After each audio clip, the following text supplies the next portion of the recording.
बिस्मिल्लाहिर्रहमानिर्रहीम। अस्सलाम वालेकुम व्यूअर्स, उम्मीद करती हूँ आप सब खैरियत से होंगे। आपको अपने चैनल मिस हिना में वेलकम करती हूँ। तो क्लास हम लोग का क्लास 10 मैथ्स इन text book board chapter number 22 basic statistics continue है, जिसकी आज हम एक्सरसाइज 22.4 का क्वेश्चन नंबर 4 स्टार्ट करने जा रहे हैं। इससे पहले क्वेश्चन नंबर 3 तक कंप्लीट हो चुके हैं। जिन लोगों ने अभी तक कंप्लीट नहीं किए वो मेरे चैनल की प्लेलिस्ट से कंप्लीट कर सकते हैं। इसके अलावा उस प्लेलिस्ट का लिंक आपकी वीडियो के डिस्क्रिप्शन में भी मौजूद है, आप वहां से क्लिक करके भी कंप्लीट कर सकते हैं। तो चलिए फिर स्टार्ट करते हैं क्वेश्चन नंबर 4 ऑफ एक्सरसाइज 22.4। जी, एक्सरसाइज 22.4 में हमारा क्वेश्चन है of 50 bricks bought 21 bricks have mean mass of 24.2 kilogram. ठीक है, 29 bricks have mean mass of 23.6 kilogram. Find weighted mean mass of the 50 bricks। जी, तो क्लास यहाँ पर आप देख रहे हैं ब्रिक्स की बात हो रही है। ब्रिक्स कहते हैं ब्लॉक जिससे दीवारें वगैरह बनाई जाती हैं। ईंटें भी कह सकते हैं आप, ब्लॉक भी कह सकते हैं, ठीक है ना। तो यहाँ पर जो है हमें यहाँ पर देखें 21 ब्रिक्स जो है वो हमें दी गई है, उसका हमें मास दिया गया यानी उसका वेट दिया गया है 24.2 किलोग्राम। फिर उसके बाद 29 ब्रिक्स हमें दी गई हैं, उनका जो वेट है वो अलग दिया गया है। तो यहाँ भी आपको बेसिकली क्या फाइंड करना है, वेटेड मीन फाइंड करना है। बिल्कुल सेम उसी तरीके से होगा जैसे कि हमने लास्ट क्वेश्चन किया, क्वेश्चन नंबर 3, उसमें भी वेटेड मीन फाइंड करना था। तो क्लास अब आपको डिसाइड ये करना है, ये जो मैंने यहाँ पर कॉलम बनाए हैं, एक्स वेट का कॉलम है, फिर डब्ल्यू एक्स का है, log x, W log x और फिर डब्ल्यू अपॉन एक्स। सेम वही कॉलम यहाँ भी बनेंगे और वही चीजें हमें फाइंड करनी है, arithmetic mean, geometric mean and harmonic mean. ठीक है, कि हमें अब डिसाइड करना है कि हमने किसको किस कॉलम में रखना है। पहले तो हमें क्वेश्चन में ऐसा होता था कि कॉलम बने हुए होते थे, इजीली हम बस सिर्फ अपने कॉलम बना के उन वैल्यू को लिख लेते थे, लेकिन अब यहाँ पर उन्होंने कॉलम की सूरत में नहीं दिए बल्कि क्वेश्चन में हमें बता दिया है। अब हम कैसे डिसाइड करेंगे कि किस वैल्यू को हमने एक्स में रखना है और किस में डब्ल्यू में रखना है। तो क्लास देखें, जो वेट हो या फ्रीक्वेंसी हो, ठीक है, उसमें हमेशा हम जो रखेंगे वो काउंटेबल चीज को रखेंगे, ठीक है ना। यहाँ पर जो वेट आपको नजर आ रहा है कि केजी है, केजी जो है वो काउंटेबल नहीं होता बल्कि मेजर होता है, ठीक है ना। यहाँ पर मेजरेबल है ये वेट। तो जो भी मेजरेबल चीजें होती है ना वो हम ऑब्जर्वेशन में रखते हैं। ऑब्जर्वेशन का मतलब है कि वैल्यू ऑफ एक्स, एक्स में जो हमारा जो डाटा जो होता है वो हमारा ये नंबर की सूरत में भी हो सकता है, काउंटेबल चीजें भी हो सकती हैं और यहाँ पर मेजरेबल चीजें भी ली जा सकती हैं। लेकिन याद रखिए W हो या इसकी जगह फ्रीक्वेंसी हो, वहां पर हम हमेशा वही चीज रखेंगे जो कि काउंटेबल है। तो काउंटेबल क्या हो गया, 21 ब्रिक्स, इसको हम काउंट कर सकते हैं, ठीक है ना। 29 ब्रिक्स वो भी काउंट हो सकती हैं, तो वो हम कहाँ लेंगे, वेट में लेंगे। जबकि ये जो किलोग्राम है ये काउंट नहीं हो सकता बल्कि ये क्या है, मेजरेबल है। तो जितनी भी मेजरेबल चीजें होती है ना वो हम कहाँ लेते हैं, एक्स में लेते हैं, ठीक है, अपने एक्स डाटा में लेते हैं। और डब्ल्यू में हमारी काउंटेबल चीजें आ जाएंगी यानी 21 ब्रिक्स और 29 को हम यहाँ लेंगे। यहाँ पर हम किलोग्राम में ले रहे हैं तो आगे एक मेंशन कर दीजिएगा केजी।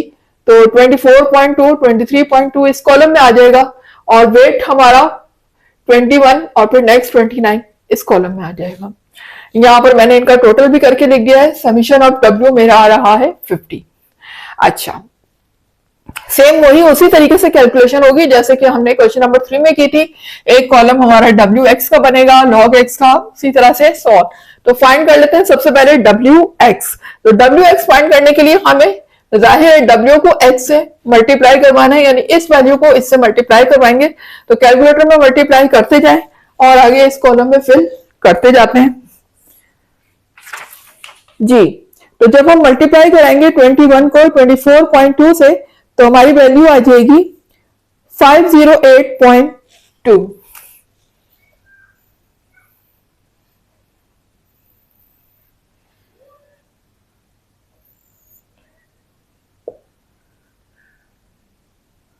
जी, सेम इसी तरह से 29 को जब यहां इससे मल्टीप्लाई कराएंगे 23.6 से तो वैल्यू आ जाएगी 684.4।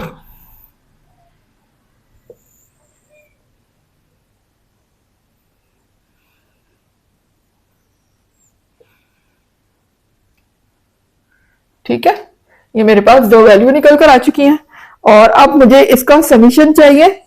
तो इन दोनों वैल्यू को हम ऐड करवा देते हैं कैलकुलेटर में। तो ऐड होने के बाद वैल्यू आ जाएगी 1192.6। ठीक है, log x फाइंड करना है। log x फाइंड करने का मतलब है कि जो भी हमारे पास x में वैल्यू गिवन है इसको नहीं कर लीजिएगा, ये w है। ठीक है, x की जितनी भी वैल्यू है उनको हमने log फाइंड करना है। तो यहां पर हम हर वैल्यू का log फाइंड कर लेते हैं। तो log फाइंड करना आपको आता है, ठीक है, कई बार बता चुकी हूँ आपको, साइंटिफिक कैलकुलेटर से दोनों वैल्यू का log फाइंड करें और इस कॉलम को, बस log x का कॉलम आ गया। अब मुझे फाइंड क्या करना है, w log x, यानी ये जो log x की वैल्यू निकल कर आई है इनको मुझे किससे मल्टीप्लाई करवाना है, w से। तो w की वैल्यू ये रही, तो इस वैल्यू को मैं इससे मल्टीप्लाई करवा देती हूँ। तो करवा देते हैं, w को log x से जब हम मल्टीप्लाई करवाएंगे तो हमारी वैल्यू आ जाएगी, ये मेरे पास वैल्यू आ चुकी है। तो देख सकते हैं मैंने डेसिमल पॉइंट के बाद 4 डिजिट लिए, आप भी 4 डिजिट लीजिएगा जी। उसके बाद अब हम इन दोनों वैल्यू का सम कर लेते हैं, प्लस कर लेते हैं। तो प्लस कर लेते हैं कैलकुलेटर में, तो प्लस करने के बाद हमारी वैल्यू आ जाएगी, ठीक है, 68.8739। ये मेरा क्या आ गया, summation of log x, sorry summation of w log x आ गया ये मेरे सामने। अब हम नेक्स्ट कॉलम भी फाइंड कर लेते हैं, w upon x।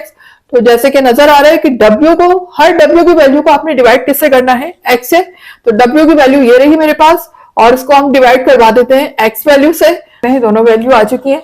अब इन दोनों का हम सम ले लेते हैं, प्लस कर देते हैं दोनों वैल्यू को। इन दोनों को सम करने पर वैल्यू मुझे मिली है 2.0965 जी। अब देख सकते हैं हमने सारे कॉलम फिल कर लिए हैं जो जो हमें रिक्वायर्ड थे। हमें फॉर्मूले के हिसाब से फॉर्मूले आपके सामने नीचे लिखे हुए हैं, अर्थमेटिक मीन का भी, ज्योमेट्रिक मीन का भी और हार्मोनिक मीन का भी। तो इसमें जो जो वैल्यू हमें रिक्वायर्ड थी उसके कॉलम हमने यहाँ पर बना लिए हैं, हमने सब वैल्यू फाइंड करनी है।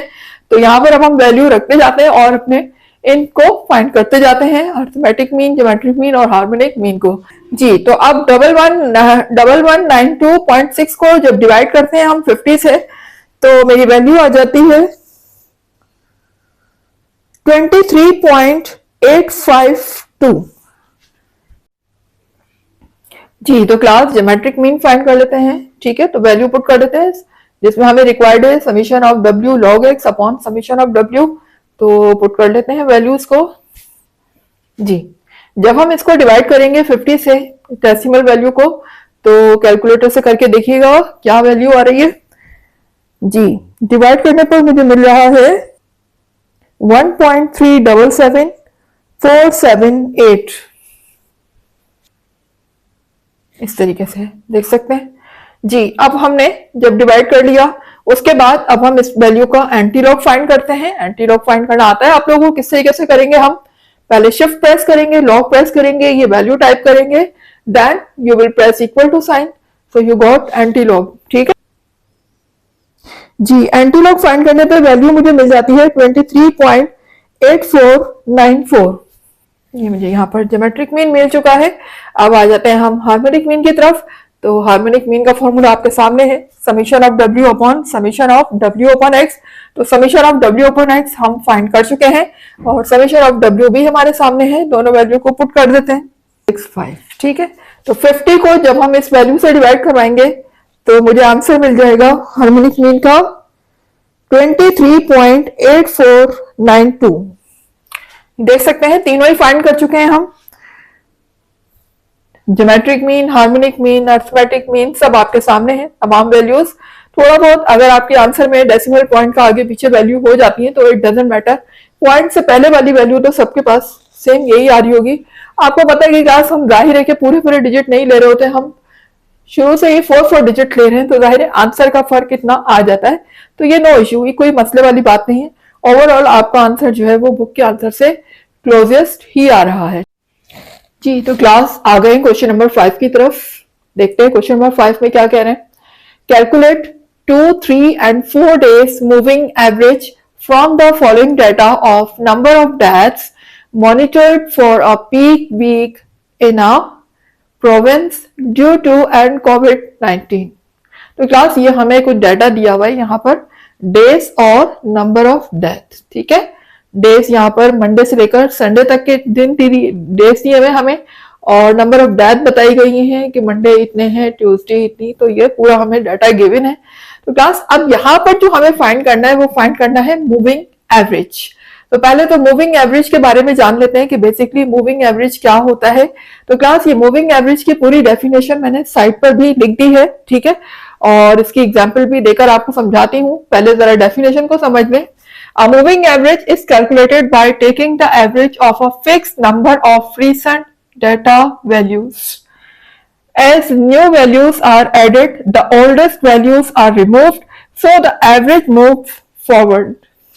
जी, तो मूविंग एवरेज जो यूज होता है वो बेसिकली एक खास पर्टिकुलर टाइम पीरियड के लिए यूज होता है, ठीक है। जैसे एक नॉर्मल एवरेज जो हम निकालते हैं वो तो ओवरऑल सारी वैल्यूज के हिसाब से हम लेते हैं, ठीक है, लेकिन जो मूविंग एवरेज निकाला जाता है वो एक्चुअली प्रिडिक्ट करने के लिए निकाला जाता है, सेल्स को देखने के लिए कि किसी कंपनी की सेल में पिछले लास्ट मंथ में और अगले उससे नेक्स्ट मंथ में कितना इजाफा हुआ है। फॉर एग्जाम्पल कि अगर हम फर्स्ट 2 मंथ्स का लेते हैं अगर मूविंग एवरेज, तो फर्स्ट 2 मंथ्स का एवरेज हम फिर उसके बाद जब नेक्स्ट 2 मंथ्स का लेंगे तो फर्स्ट मंथ का एवरेज को रिमूव कर देंगे, नेक्स्ट 2 मंथ्स का ले लेंगे। तो हमें ये क्यों निकाल रहे हैं, ये इसलिए निकाला जाता है कि ताकि जो है सेल्स का अंदाजा हो। जैसे फर्ज करें कोई बेकरी है, बेकरी अगर ये अंदाजा लगाना चाहती है कि उसके जो है सेल्स में कितनी कमी आ रही है या कितना इजाफा हो रहा है, यानी इसमें कितनी फ्लक्चुएशन हो रही है टाइम के साथ साथ,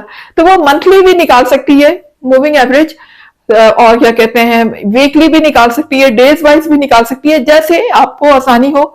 तो अगर वो फर्ज करें 2-2 दिन 2-2 महीने के हिसाब से निकालती है तो 2 महीने का एवरेज लेती है, उसके बाद फिर नेक्स्ट 2 मंथ्स का एवरेज लेगी, तो फिर उसमें से जो फर्स्ट मंथ होगा उसको डिलीट कर देगी, रिमूव कर देगी, नेक्स्ट मंथ 2 मंथ्स का लेगी, फिर उसके बाद नेक्स्ट 2 मंथ्स का लेगी। तो वक्त के साथ साथ 2-2 महीने का एवरेज लेने से उन्हें अंदाजा होगा कि एवरेज जो है वो ज्यादा आ रहा है या कम आ रहा है, ठीक है। उस फ्लक्चुएशन को कम करने के लिए, मिनिमाइज करने के लिए बेसिकली मूविंग एवरेज फाइंड किया जाता है। जैसे फॉर एग्जांपल यहां पर अगर हम एग्जांपल लें, जैसे कोई क्रिकेटर है, प्लेयर है, और उसका अगर हम ओवरऑल एवरेज देखें, एवरेज स्कोर, तो अगर ओवरऑल निकालेंगे तो वो तो पूरी लाइफ का होगा, जब से उसने अपना करियर स्टार्ट किया क्रिकेट में या किसी भी प्लेइंग में, किसी भी गेम में उसने जब से अपना करियर स्टार्ट किया उस वक्त से लेकर अब तक का जो भी होगा वो उसका एवरेज स्कोर आएगा। लेकिन अगर हम ये कहें कि नहीं, उसके जो है लास्ट 6 मंथ्स का एवरेज स्कोर निकाल के दिखाएं और जिसमें हम 2-2 मंथ्स के हिसाब से निकालें, तो फिर 2-2 मंथ के हिसाब से हम उसके एवरेज स्कोर अलग अलग फाइंड करेंगे और हमें ये पता चलेगा कि किस मंथ में उसकी परफॉर्मेंस ज्यादा बेहतर रही है, ठीक है ना। जो एवरेज जो वैल्यू हमारे पास आएगी 2 मंथ्स के हिसाब से, वो हमें ये बताएगी कि किस मंथ में ज्यादा अच्छी परफॉर्मेंस उसकी रही, ठीक है ना। या ट्रेडिंग के लिए भी हम जो है यूज करते हैं, जैसे क्रिप्टो करेंसी की हम एग्जांपल ले लेते हैं कि क्रिप्टो करेंसी जो है वो कभी उसमें फ्लक्चुएशन होती है, कभी प्रॉफिट होता है तो वो एकदम ऊपर चला जाता है कॉइन, और जब उसका लॉस होता है तो वो नीचे आ जाता है, ठीक है। तो ये बहुत अच्छी तरीके से वो लोग जानते होंगे जो कि क्रिप्टो करेंसी में इंटरेस्ट रखते हैं या उनका ट्रेडिंग करते हैं, तो वो उनको बात बहुत अच्छी तरह समझ आएगी। बहरहाल क्रिप्टो करेंसी को आप रहने दें, आप एक आम जनरल एग्जांपल से ही समझ लीजिए कि सेल्स में जो फ्लक्चुएशन होती है, जो डिफरेंस आता है, उसको मिनिमाइज करने के लिए बेसिकली मूविंग एवरेज फाइंड किया जा सकता है। और ये जरूरी नहीं है कि ये मंथली हो या ये 2 डेज का हो या 3 डेज का हो, ये आपके ऊपर डिपेंड करता है। आप मंथली भी ले सकते हैं, आप 2 डेज का भी ले सकते हैं, 4 डेज का भी ले सकते हैं, 5 डेज का भी ले सकते हैं, 4 ईयर्स का भी ले सकते हैं, जितना आपका हो, ठीक है। वो डिपेंड करता है कि आप कितने मंथ्स का एवरेज निकालना चाह रहे हैं। आई होप कि आपको समझ आ रहा होगा। अभी जब हम यहाँ कैलकुलेट करेंगे तो ये बहुत अच्छी तरीके से आपको और क्लियर हो जाएगा जी। तो क्लास अब देखिए, यहाँ पर हमें 2 डेज एवरेज फाइंड करना है। ये इनिशियल है, यानी यहाँ पर हम स्टार्ट से फाइंड करेंगे, फिर उसके बाद 2 डेज मूविंग एवरेज सेंटर्ड हमें फाइंड करना है। इसके लिए हम 2 कॉलम बनाएंगे। तो क्लास अब 2 कॉलम मैंने यहाँ क्यों बनाए, तो क्लास ये 2 कॉलम आप इनको देखकर बनाएंगे, यानी 2, 3, 4। अब अगर यहाँ पर हमारी वैल्यूज इवन है, अब ये फर्क नहीं पड़ता कि बात डेज की हो रही है, वीक की हो रही है या ईयर्स की हो रही है, अगर तो ये नंबर हमारे इवन है, ठीक है ना। 2 क्या है, इवन है। अगर 2 इवन है तो फिर हम ये 2 कॉलम लेंगे, यानी इवन के लिए सिंपल हमें कितने कॉलम लेने हैं, 2 कॉलम बनाने हैं, ठीक है ना। 2 मेरा एक इवन नंबर है। आगे डेज है या ईयर्स है वो बात की बात है, सिर्फ इस नंबर को देखा करें। कितने 2 ईयर्स का मांगे तो 2 ईयर्स एक इवन है, तो इवन के लिए हम 2 कॉलम बनाएंगे, जबकि अगर ऑड आएगा तो ऑड के लिए फिर सिर्फ एक ही कॉलम बनेगा। ठीक है, अभी ऑड नहीं है, अभी इवन की बात हो रही है, तो हमने यहाँ पर 2 कॉलम बनाए हैं। जब यहाँ पर नेक्स्ट 3 इवन आएगा, सॉरी ऑड आएगा, तो फिर आपको पता चल जाएगा कि ऑड के लिए हम सिर्फ एक ही कॉलम बनाते हैं। ठीक है, तो ये इसका कैलकुलेशन का तरीका है। और अब हम जो है कॉलम बनाने का तरीका, सॉरी, अब हम इसको कैलकुलेट करके देखते हैं कि बेसिकली इसकी कैलकुलेशन किस तरीके से होती है मूविंग एवरेज की। तो क्लास, मूविंग एवरेज की कैलकुलेशन के लिए हम करते क्या है, क्योंकि हमें 2 डेज के निकालने हैं, तो हम 2 डेज का 1 बाय 1 एवरेज निकालते जाएंगे। जैसे यहाँ पर फर्स्ट 2 डेज के हम लेंगे, फिर उसके बाद पहले वाले को स्किप करते जाएंगे। ठीक है, जब नेक्स्ट 2 डेज के लेंगे तो ये 2 लेंगे। ठीक है, उसके बाद नेक्स्ट 2 मंथ के लेंगे तो फिर इन 2 को लेंगे। इस तरह 1 बाय 1 हम आगे बढ़ते जाएंगे और पीछे वाला जो है वो रिमूव करते जाएंगे, और आगे जो हमारा नया वैल्यू आ रही है, न्यू वैल्यू, उसको हम ऐड करते जाएंगे, उस यानी उसका हम एवरेज फाइंड करते जाएंगे। अभी हम फाइंड करेंगे तो आपको पता लगेगा कि किस तरीके से होता है। तो क्लास, पहले हम इन 2 वैल्यूज का एवरेज फाइंड कर लेते हैं। क्योंकि बात 2 डेज की हो रही है, तो हम 2 वैल्यू के हिसाब से एवरेज फाइंड करेंगे, यानी 102 और 130 का एवरेज फाइंड करेंगे। तो हम करेंगे क्या, 102 और 130 को प्लस करेंगे और उसको डिवाइड किससे कर देंगे, 2 से कर देंगे। ठीक है ना, जितने की भी बात हो रही है, यहाँ पर 2 डेज की बात हो रही है तो 2 से डिवाइड कर देंगे।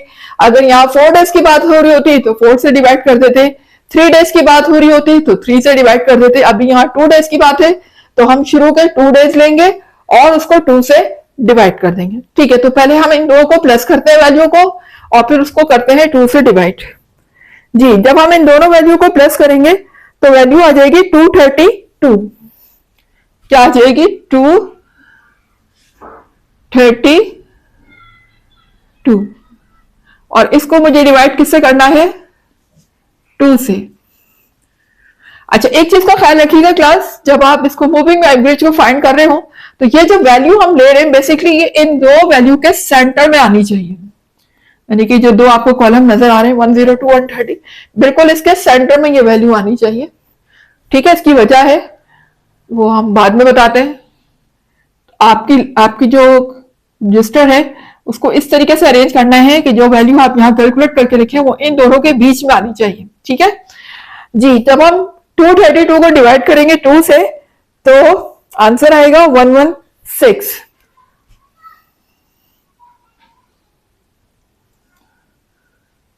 सेम इसी तरह से अब जब हम नेक्स्ट 2 मंथ्स का एवरेज फाइंड करेंगे तो हम फर्स्ट वाले को क्या कर देंगे, रिमूव कर देंगे। ठीक है ना, यही बात देखेंगे यहां भी डेफिनेशन में भी लिखी हुई है कि as new values are added the oldest values are removed so the average move forward. इस तरीके से एवरेज जो है वो हमारा मूव फॉरवर्ड आगे बढ़ता रहेगा। ठीक है, अब हम इन नेक्स्ट ये वाला ऐड कर देंगे और ये पुरानी जो वैल्यू है लास्ट वाली उसको हम रिमूव कर देंगे। 130 को और 158 को प्लस करेंगे, तो इन दोनों को प्लस करने के बाद मेरी वैल्यू आ जाएगी 288। और अगेन किससे डिवाइड करेंगे, 2 से डिवाइड करेंगे। हर बार 2 से इसलिए डिवाइड कर रहे हैं क्योंकि हमें ये है फाइंड ही 2 डेज का करना है। ठीक है, तो इसलिए हम 2 डेज को ही प्लस करेंगे और उसको डिवाइड भी किससे करेंगे, 2 से करेंगे। अब इसको अगर हम इससे डिवाइड करते हैं तो मेरी वैल्यू आ जाती है 144।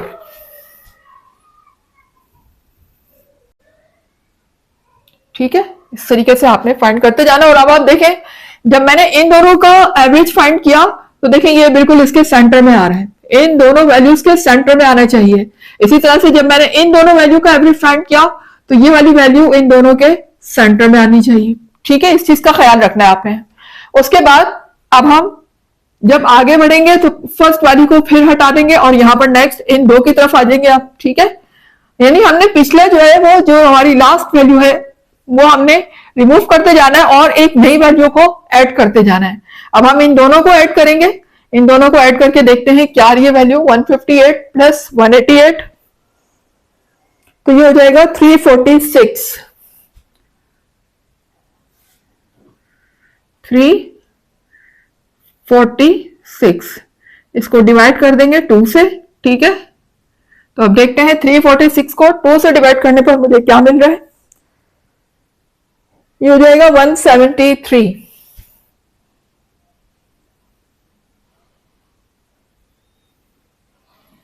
सेम इसी तरीके से अब हम जब नेक्स्ट फाइंड करेंगे तो हम यहां से इसको रिमूव कर देंगे 158 को और यहां पर 196 को ऐड कर लेंगे। अब 188 और 196 को प्लस करेंगे तो कर लेते हैं 188 और 196 को प्लस।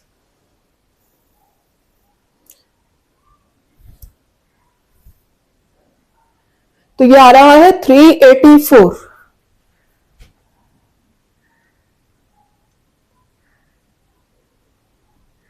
और अगेन इसको डिवाइड किससे कर देंगे?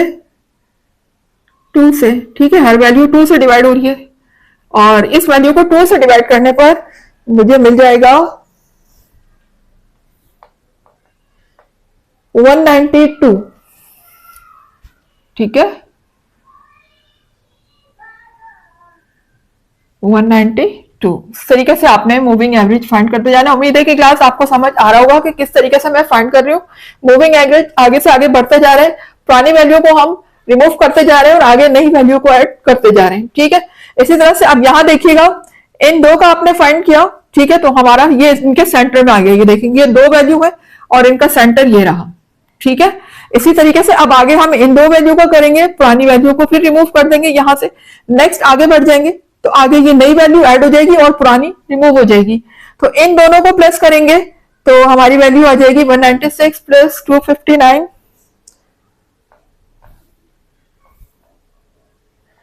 455। 455 अगेन उसको डिवाइड कर देंगे 2 से। जी, 2 से डिवाइड करेंगे तो उसकी वैल्यू आ जाएगी 227.5।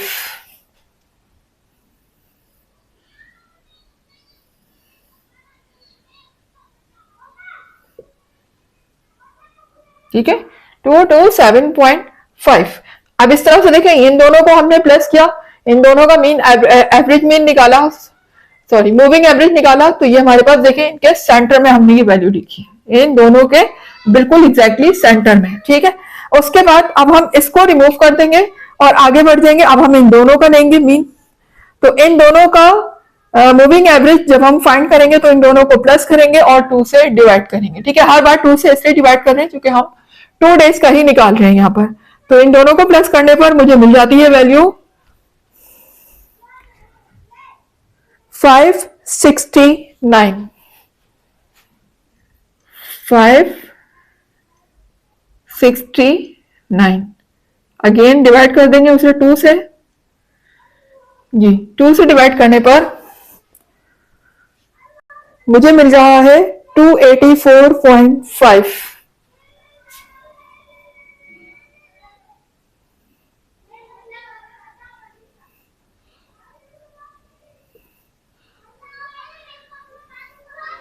जी, ये देख सकते हैं इस तरीके से हमें मूविंग एवरेज फाइंड करते जाना है। तो क्लास ये तो थी हमारी इनिशियल वैल्यू, यानी कि हम स्टार्ट से लेकर चले थे। अब हम आ जाते हैं 2 डेज मूविंग एवरेज सेंटर्ड की तरफ। अब हमें सेंटर्ड यानी कि पहले हमने इन दो का एवरेज निकाला, अब हम इन दो वैल्यूज का एवरेज निकालेंगे और बिल्कुल इसके सेंटर में लिखेंगे। ठीक है, यानी अब हम इन दो वैल्यू को प्लस करेंगे और अगेन उसको 2 से डिवाइड करेंगे। ऐसे क्लास अब एक बात और बता दूं कि यहाँ पर जब हम ये कॉलम बना रहे होते हैं तो इसको तो हम इसको देख के बनाते हैं। ठीक है ना, 2 डेज दिया हुआ है तो हम 2 वैल्यूज को प्लस करेंगे और उसे 2 से डिवाइड करेंगे।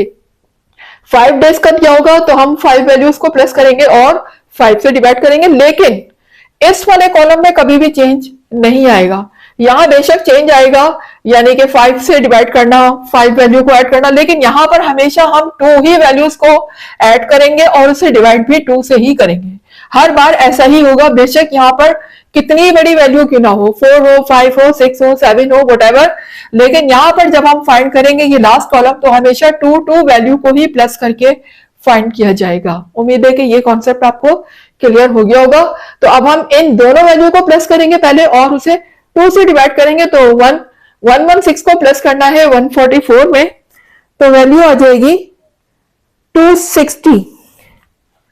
क्या आ जाएगी? 260 और उसे डिवाइड कर देंगे हम 2 से।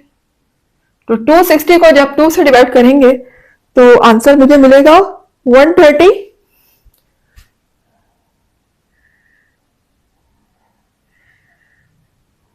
सेम इसी तरीके से इन दो का एवरेज हमने निकाला, अब हम इन दो का एवरेज निकालेंगे, लास्ट वाले को फिर रिमूव कर देंगे। यही एक तरीका है मूविंग एवरेज फाइंड करने का। पिछले वाले को रिमूव करते जाओ और उससे नेक्स्ट ऐड करते जाओ, ठीक है। तो आप यहाँ पर इसको रिमूव कर देंगे और नेक्स्ट जो इसका नेक्स्ट होगा उसको हम इसमें ऐड कर देंगे, यानी 144 में प्लस कर देंगे 173 को। तो देख लेते हैं 144 प्लस 173 कितना आ रहा है, 317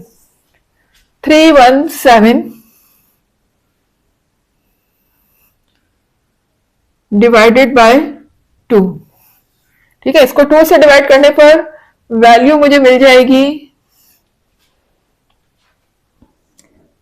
158.5।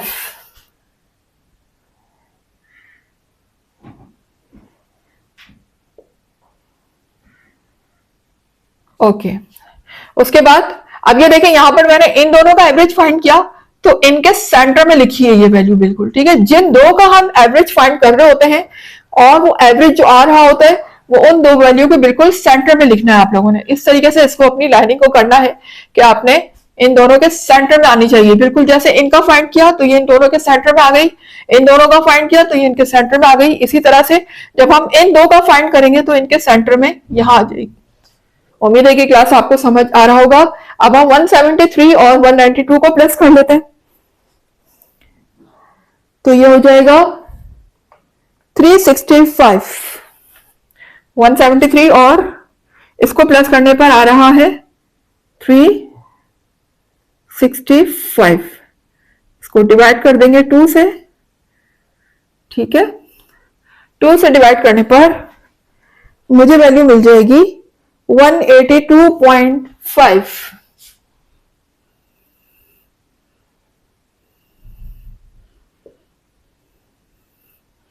182.5 देख लें, इन दोनों का एवरेज हमने फाइंड किया और ये जो एवरेज आया वो मैंने इन दोनों के सेंटर में लिख दी वैल्यू, ठीक है। इसी तरह से अब हम जब नेक्स्ट फाइंड करेंगे तो लास्ट वाली को रिमूव कर देंगे और इससे नेक्स्ट वाली को इसमें ऐड कर देंगे, यानी कि अब हम इन दोनों को प्लस करेंगे, इन दोनों को प्लस करके उसे डिवाइड करेंगे 2 से। तो जब हम इन दोनों को प्लस करते हैं तो वैल्यू मुझे मिल जाती है 419.5। 419.5 उसे डिवाइड कर देंगे हम 2 से, ठीक है। तो जब हम इसको 2 से डिवाइड करेंगे तो मुझे आंसर मिलेगा 209.75। 209.75, ठीक है। सेम इसी तरीके से जब हम आगे मूव करेंगे तो अब हम पीछे वाले को रिमूव कर देंगे और इन दोनों का फाइंड कर लेंगे। इन दोनों वैल्यू का अब हम मूविंग एवरेज फाइंड कर लेंगे, ठीक है। तो इसी तरीके से आगे बढ़ते जाएंगे और पीछे वाला रिमूव करते जाएंगे और नेक्स्ट हम ऐड करते जाएंगे। अब यहाँ पर ये दोनों प्लस होंगे 227 और इसमें ये वैल्यू प्लस होगी, तो देखें क्या आता है। ये आ जाएगा 512/2। 512/2 जी। अब इन दोनों वैल्यू को हम डिवाइड करेंगे तो डिवाइड करने पर मुझे मिल जाएगा 256।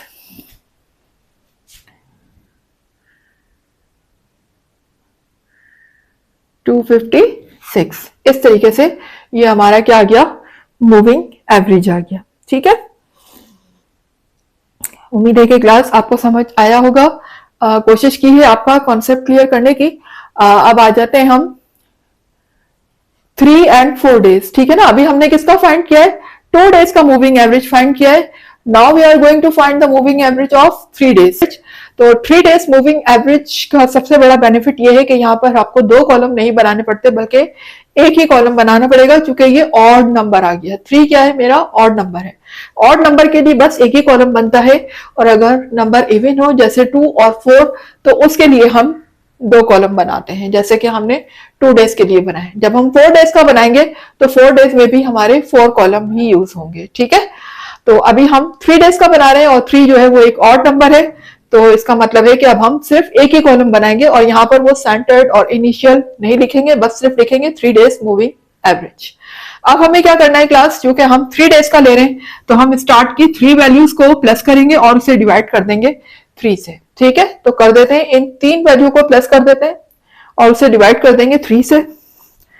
तो 3 वैल्यू को प्लस करने पर मुझे मिल जाएगा 390। ठीक है, 390 और उसको हम डिवाइड किससे करेंगे, यहां पर 3 से करेंगे। ठीक है, डिवाइड उसे कर देंगे हम 3 से।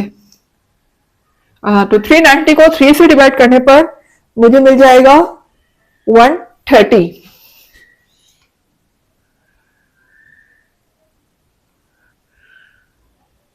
जी, अब हमने स्टार्ट की 3 वैल्यूज का मूविंग एवरेज निकाला, अब नेक्स्ट 3 वैल्यूज का मूविंग एवरेज निकाल लेते हैं। तो नेक्स्ट 3 मूविंग एवरेज निकालने के लिए क्या करेंगे, फर्स्ट वाली को रिमूव कर देंगे और नेक्स्ट वाली को ऐड कर लेंगे। यानी पहले हमने इन 3 का निकाला था, अब हम इन 3 का निकालेंगे। पहले वाली रिमूव कर दी और नेक्स्ट वाली इसमें ऐड कर दी। तो अब हम इन 3 वैल्यू को प्लस कर लेंगे, 130 प्लस 158 प्लस 188। तो कर लेते हैं प्लस, 3 वैल्यू को प्लस करने पर मुझे मिल रहा है 476। 476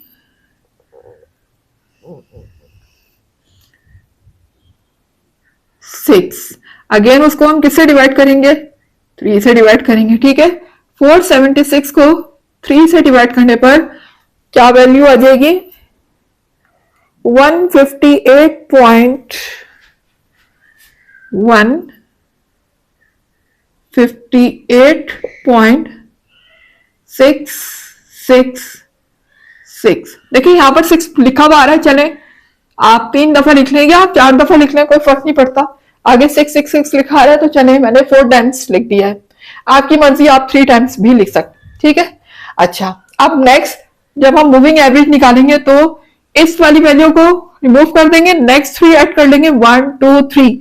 अब हम इन 3 वैल्यू को प्लस कर देंगे, 3 वैल्यू को प्लस करेंगे और उसे किससे डिवाइड कर देंगे, 3 से। तो पहले हम इन तीनों को प्लस कर लेते हैं, 158 188 और 196। इन तीनों को प्लस करने पर मुझे मिल जाती है वैल्यू 542। 542 डिवाइड इससे कर देंगे हम 3 से। जी, 542 को जब 3 से डिवाइड करेंगे तो वैल्यू आ जाएगी 180 पॉइंट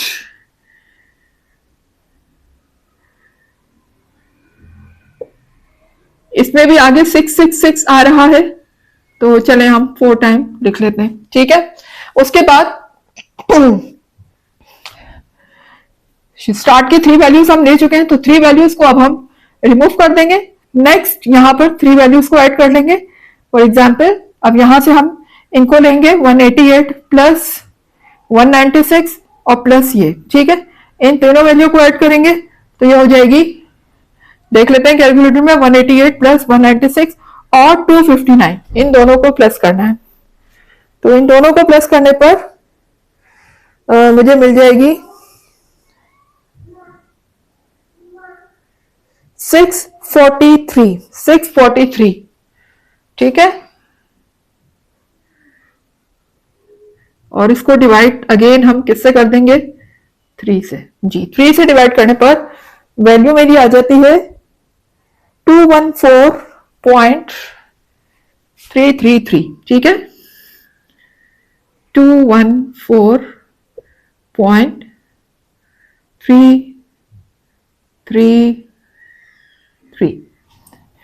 सेम इसी तरीके से जिस तरीके से हम 4 वैल्यू निकाल चुके हैं तो अब हम 4 वैल्यू को यहां से रिमूव कर देंगे और लास्ट की 3 वैल्यूज को ले लेंगे। तो लास्ट की 3 वैल्यूज कितनी है, 196 259 और 3110, इन तीनों को हम प्लस कर लेंगे। तो उम्मीद है कि क्लास आपको समझ आ रहा होगा। हर बार हम पीछे वाली को रिमूव कर देते हैं और उससे आगे वाली ऐड कर देते हैं। ठीक है, लेनी आपने 3 ही है क्योंकि यहाँ पर 3 डेज मूविंग एवरेज फाइंड कर रहे हैं हम। ठीक है, अब इन तीनों को प्लस करेंगे तो देखते हैं तीनों को प्लस करने पर क्या आ रहा है, तीनों को प्लस करने पर मुझे मिल जाएगी 765। 765 इसको डिवाइड किससे कर देंगे? 3 से। जी 3 से डिवाइड करने पर मुझे वैल्यू मिल जाएगी 255। ठीक है, 255। तो क्लास अब आप देख सकते हैं कि मैंने यहां किस तरीके से इनको अरेंज किया है। तो देखें, जब हमने 3 का निकाला मूविंग एवरेज, तो देखिए 3 का बीच का क्या होगा, सेंटर वैल्यू क्या होगी? सेंटर यकीनन ये होगा, तो मैंने इसके सेंटर में लिखी वैल्यू को। ठीक है, इसी तरह से जब हमने इन 3 का मीन निकाला, इसको हमने रिमूव कर दिया। नेक्स्ट आगे बढ़े हम, ठीक है, फॉरवर्ड किया मूविंग एवरेज को। तो यहाँ पर इन 3 का जब हमने निकाला 1 2 3, तो इन तीनों का सेंटर क्या होगा? ये होगा इन तीनों का सेंटर। तो ये देखें, नेक्स्ट वैल्यू मैंने इन सेंटर में लिखी इनके। इसी तरह से जब हम फर्दर आगे मूव हुए, तो मैंने इन 3 को लिया, तो इन 1 2 3, इन 3 का सेंटर यकीनन ये होगा। तो इन सेंटर, इसके सेंटर में देखें, ये मैंने लिखा मूविंग एवरेज। इस चीज का बहुत ख्याल रखना है, वैल्यू आपके सेंटर में आनी चाहिए। ठीक है, 3 3 का लिखना तो बहुत ही आसान है, क्योंकि एक ही वैल्यू होती है, आप उसके सामने लिख सकते हैं। इवन के लिए थोड़ा सा डिफिकल्ट होता है, क्योंकि उसमें 2 वैल्यू आ रही होती है और आपने सेंटर में लिखनी होती है वैल्यू। अच्छा, उसके बाद फिर यहां पर हम इसको डिलीट कर देंगे, रिमूव कर देंगे। नेक्स्ट 3 का लेंगे 1 2 3। तो देखिए इन 1 2 3 के बीच में क्या आ रहा है? तो इसमें बीच में 196 है, तो हम यहां पर लिखेंगे मूविंग एवरेज। ये देखेंगे इसके सेंटर में आ गई। इसी तरह से इन तीनों का लिया, तो ये इसके सेंटर में आ गई। तो आप देख सकते हैं कि हर वैल्यू को मैंने सेंटर में मेंशन किया है। बिल्कुल इसी तरीके से आपने भी अपनी कॉपी या रजिस्टर में बिल्कुल सेंटर में इनको मेंशन करना है। तो यहां पर ये आपने सीखा 3 डेज मूविंग एवरेज हम कैसे फाइंड करते हैं। इस तरह से आपने दोनों वैल्यू तकरीबन सीख ली है कि हम और डेटा के लिए किस तरीके से फाइंड करते हैं और इवन के लिए किस तरीके से। अब हम लास्ट 4 डेज मूविंग एवरेज भी फाइंड कर लेते हैं। तो चलते हैं अपने 4 डेज मूविंग एवरेज की तरफ। जी, तो क्लास अब हम फाइंड करने जा रहे हैं 4 डेज मूविंग एवरेज। ठीक है, तो 4 डेज मूविंग एवरेज के लिए भी हम 2 कॉलम भी बनाएंगे, क्योंकि 4 भी क्या है, एक इवन नंबर है। ठीक है, तो जो इवन नंबर जब भी होगा हमेशा ये 2 कॉलम बनेंगे, एक इनिशियल और दूसरा सेंटर्ड। तो 4 डेज मूविंग एवरेज इनिशियल और 4 डेज मूविंग एवरेज सेंटर्ड आपके सामने है, और हम कॉलम भी इनके हिसाब से हम बना लेंगे। तो क्लास अब हमें 4 के हिसाब से मूविंग एवरेज फाइंड करना है। यानी पहले हम 2 डेज के हिसाब से निकाल रहे थे, अब हम 4 डेज के हिसाब से निकालेंगे पहले। तो देखिए 4 डेज के हिसाब से निकालेंगे तो हम स्टार्ट के पहले 4 वैल्यूज को लेंगे। ठीक है ना, 1 2 3 4 स्टार्ट की 4 वैल्यूज को लेंगे और उसको डिवाइड किससे कर देंगे? 4 से। स्टार्ट के 4 वैल्यूज को पहले ऐड करेंगे, ऐड करने के बाद उसको डिवाइड करेंगे 4 से। ठीक है ना, यानी जितनी भी वैल्यूज हम ले रहे होते हैं उसी नंबर से हम उसको डिवाइड करते हैं। अगर हमने 4 वैल्यूज ली है तो 4 से डिवाइड करेंगे, 4 को प्लस करने के बाद 2 ली है तो 2 को प्लस करने के बाद 2 से डिवाइड करेंगे। अगर हम 3 वैल्यूज का मूविंग एवरेज निकाल रहे हैं तो 3 को प्लस करके 3 से डिवाइड करेंगे। बिल्कुल इसी तरीके से यहाँ 4 का निकाल रहे हैं तो हम 4 वैल्यू को प्लस करेंगे स्टार्ट की और उससे डिवाइड कर देंगे 4 से। तो इन चारों को वैल्यू को अगर मैं प्लस करती हूँ कैलकुलेटर में फर्स्ट 4 वैल्यूज को, तो मुझे वैल्यू मिल जाती है 278। ठीक है, 278 और इसको हम डिवाइड किससे कर देंगे? 4 से। ठीक है, 4 से डिवाइड करने के बाद जब हम इसको 4 से डिवाइड करेंगे तो वैल्यू आ जाएगी 144.5।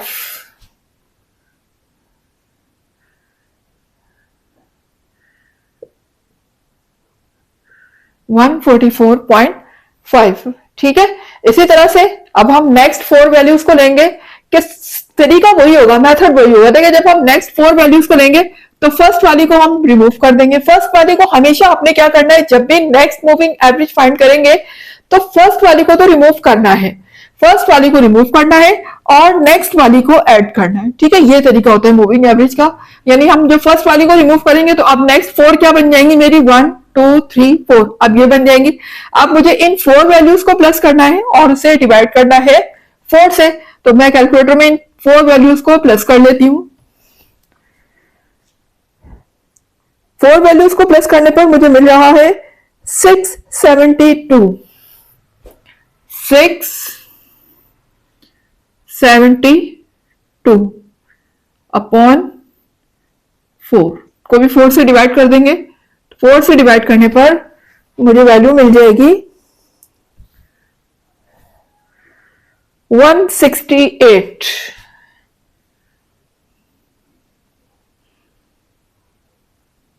ठीक है, उसके बाद अब जब नेक्स्ट मूविंग एवरेज फाइंड करेंगे तो ये वाला हटा देंगे, रिमूव कर देंगे, इससे नेक्स्ट वाला ले लेंगे। यानी अब हम यहां से काउंट करेंगे 1 2 3 4, इन 4 वैल्यूज को प्लस करेंगे और उसे डिवाइड कर देंगे 4 से। तो कर लेते हैं फिर इन 4 वैल्यू को प्लस।